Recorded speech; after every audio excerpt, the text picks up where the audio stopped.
Hi everyone, welcome to my channel Uma talks. ఈరోజు recipe పుదీనా పచ్చడి. అందరికీ తెలియకపోవచ్చు, తెలియని వారి కోసం ఈ వీడియో. నేను ఎలా చేస్తానో మీరు కూడా చూసేయండి.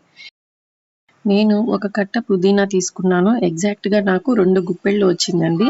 నీట్గా క్లీన్ చేసుకొని వాష్ చేసి పక్కన పెట్టుకోండి. నెక్స్ట్ 3 టీ స్పూన్స్ మినపప్పు, 2 టీ స్పూన్స్ పచ్చిశనగపప్పు, 1 టీ స్పూన్ జీరా, 1 టీ స్పూన్ ధనియాలు, మెంతులు ఆప్షనల్ అండి, లేదంటే 1/4 టీ స్పూన్ వేసుకోండి.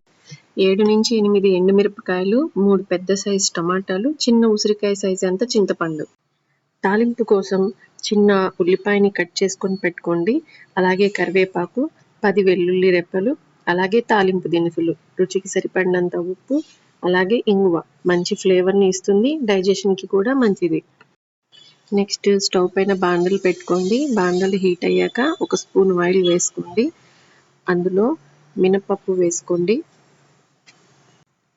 ఫ్లేము లో టు మీడియం అడ్జస్ట్ చేసుకుంటూ వేయించుకోండి. హై ఫ్లేమ్లో చేస్తే కనుక త్వరగా మాడిపోతాయండి. మినుములు యాడ్ చేసుకున్నాక స్లోగా గరిటెతో తిప్పుకుంటూ కలర్ చేంజ్ అయ్యేంత వరకు ఫ్రై చేసుకోండి. కలర్ చేంజ్ అయ్యాక పక్కకు తీసుకోండి.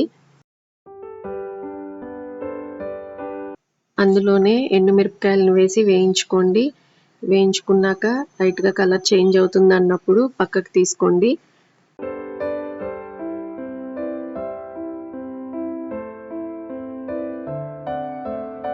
అందులోనే రిమైనింగ్ దినుసులు ఉన్నాయి కదండి, పచ్చిశనగపప్పు, జీలకర్ర, ధనియాలు, మెంతులు, అవన్నీ కూడా ఆయిల్లో యాడ్ చేసుకుని ఫ్రై చేసుకోండి.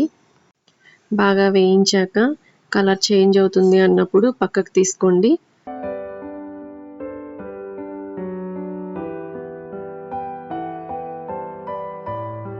నెక్స్ట్ 1/4 స్పూన్ ఆయిల్ వేసుకొని పుదీనా ఆకులను వేసుకోండి.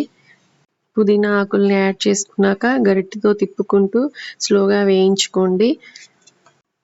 కొద్దిసేపటికి ఆకుల్లోని వాటర్ అంతా సపరేట్ అవుతుందండి. ఆకుల్లోని వాటర్ అంతా పోయే వరకు ఫ్రై చేసుకోండి. కంప్లీట్గా ఫ్రై చేసుకున్నాక పక్కకు తీసుకోండి. ఫ్రై చేసుకున్న ఇంగ్రీడియంట్స్ అన్నీ కూడా పూర్తిగా చల్లారనివ్వండి. నెక్స్ట్ అదే బాండల్లో టమాటాలను యాడ్ చేసుకోండి.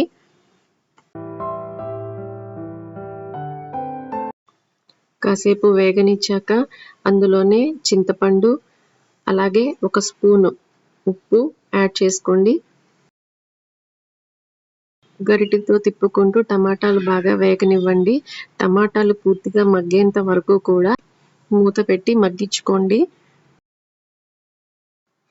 వీడియోలో చూడండి, పూర్తిగా మగ్గిపోయాయి కదా టమాటాలు. సో టమాటాలంతా కూడా పక్కకు తీసి పెట్టుకోండి. ఇదంతా కూడా పూర్తిగా చల్లారనివ్వాలండి. ఇంగ్రీడియంట్స్ అన్నీ పూర్తిగా చల్లారాక మిక్సీ జార్ తీసుకొని అందులోకి ఒక్కొక్కటిగా యాడ్ చేసుకోండి. మొదటగా ఈ డ్రై ఇంగ్రీడియంట్స్ మిక్సీ పట్టుకోవాలండి. ఎండుమిరపకాయలు, మినప్పప్పు, అలాగే పచ్చిశనగపప్పు, ధనియాలు, మెంతులు, జీలకర్ర, అలాగే 2 టీ స్పూన్ల ఉప్పుని యాడ్ చేసుకున్నాను. పూర్తిగా బ్లెండ్ చేసుకున్నాక చూడండి, అందులోనే పుదీనా ఆకుల్ని యాడ్ చేసుకొని గ్రైండ్ చేసుకోండి. స్మూత్గా కాకుండా కొంచెం బరకగా చేసుకోండి. నెక్స్ట్ అందులోనే టమాటాని యాడ్ చేసుకోండి. అందులో 5 వెల్లుల్లి రెబ్బలు యాడ్ చేసుకొని కొద్దిగా బరకగా మిక్సీ పట్టుకోండి. అన్ని ఇంగ్రీడియంట్స్ ఆయిల్లో ఫ్రై చేసుకున్నాం కాబట్టి అలాగే కూడా వాడుకోవచ్చండి. లేదంటే తాలింపు వేసుకోవాలి అనుకుంటే బాండలు పెట్టుకొని ఆయిల్ వేసుకొని తాలింపు దినుసులు యాడ్ చేసుకోండి. బాగా ఫ్రై అయ్యాక ఆనియన్స్ని యాడ్ చేసుకోండి. అందులోనే కొద్దిగా కరివేపాకు, అలాగే దంచుకున్న వెల్లుల్లి రెబ్బలు యాడ్ చేసుకొని ఫ్రై చేసుకోండి. ఆనియన్స్ అన్నీ వేగాక కొద్దిగా ఇంగువని స్ప్రింకిల్ చేసుకోండి. ఆనియన్స్ అంతా బాగా వేగాక ఈ తాలింపునంతా కొద్దిసేపటి వరకు చల్లారనివ్వండి. పూర్తిగా చల్లారాక మిక్సీ పట్టుకున్న పుదీనా పచ్చడిని యాడ్ చేసుకొని బాగా మిక్స్ చేసుకోండి. ఈ ప్రాసెస్లో మీకు పచ్చడి గట్టిగా అనిపిస్తే హాట్ వాటర్ని కొద్దిగా యాడ్ చేసుకోండి. పాడవకుండా ఉంటుంది. ఫ్రిడ్జ్లో స్టోర్ చేసుకుంటే 3-4 డేస్ వరకు కూడా బాగుంటుంది. ఇంతే అండి, సో సింపుల్ కదా. టేస్టీ అండ్ యమ్మీ పుదీనా పచ్చడి రెడీ అయిపోయింది. మీరు కూడా ట్రై చేసి ఎలా వచ్చిందో కమెంట్స్లో తెలియజేయండి.